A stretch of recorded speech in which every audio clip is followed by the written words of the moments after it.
উৎসবমুখর পরিবেশে মহাদেবপুর উপজেলা কেন্দ্রীয় পাঠাগারে রচনা প্রতিযোগিতা অনুষ্ঠিত।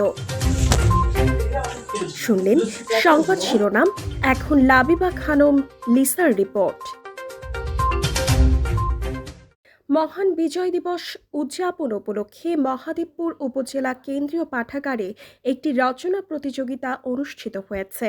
সোমবার 15 ডিসেম্বর দুপুরে উপজেলা কেন্দ্রীয় পাঠাগারের হলরুমে এই প্রতিযোগিতার আয়োজন করা হয়।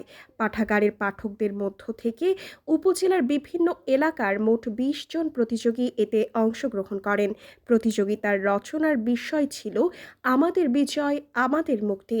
অংশগ্রহণকারী প্রতিযোগীদের লিখিত পরীক্ষা গ্রহণ করেন শালগ্রাম সরকারি প্রাথমিক বিদ্যালয়ের সহকারী শিক্ষক ফারজান বৃষ্টি এবং লাবিবা খানম লিসা। প্রতিযোগিতার সার্বিক তদারকি করেন আয়োজক ও উপজেলা কেন্দ্রীয় পাঠাগারের গ্রন্থাগারিক লিয়াকত আলী। উল্লেখ্য, এ সময় প্রতিযোগীদের অভিভাবকবৃন্দ এবং পাঠাগারের অন্যান্য পাঠকরাও উপস্থিত ছিলেন।